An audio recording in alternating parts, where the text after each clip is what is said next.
My entitled sister-in-law demands that I cook and send meals over for her, as I did for my wife, because she is pregnant. So I refused and told to make her husband do it. I've been married to my wife, Sage, for 6 years, and we have 2 kids together. I'm a chef, and I love to cook. But generally, we take turns cooking, so neither gets burned out or feels like it's a chore. This is especially helpful when we host others because allergies are big in both our families when she was pregnant.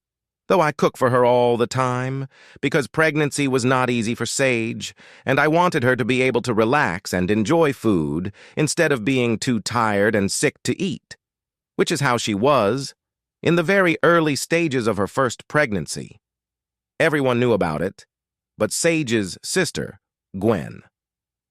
34F brought it up an excessive amount and said she couldn't believe Sage was getting waited on during her pregnancy and that a dude would do that for his wife. It was a touch annoying how much she brought it up.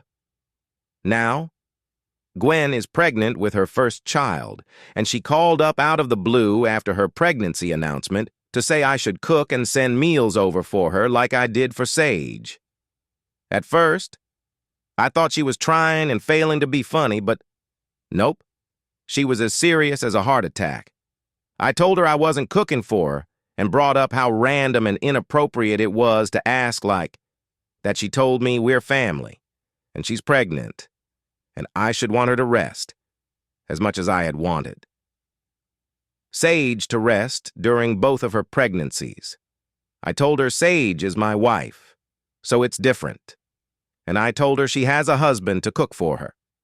If that's what she wants, she told me, her husband would never, and that I should try being a good brother-in-law. I told her, brother-in-law doesn't equal spouse. Gwen tried to talk Sage into convincing me, but the 2 of them were never close, so Sage just rolled her eyes and told her where to go. Even she couldn't believe Gwen was for real. Gwen's reaction to being told no by both of us was to run to her parents and tell them I refused to help her out, and she told them she was struggling and I just wanted help. They asked why I couldn't do it occasionally since Gwen's husband is too much of a butt to do it. I told them it was a lot to ask and we weren't that close to Gwen. When Gwen realized her parents hadn't convinced me or convinced Sage to convince me, she called back up and said I was in, but for not helping my family, and for rubbing her husband's lack of consideration for her in her face.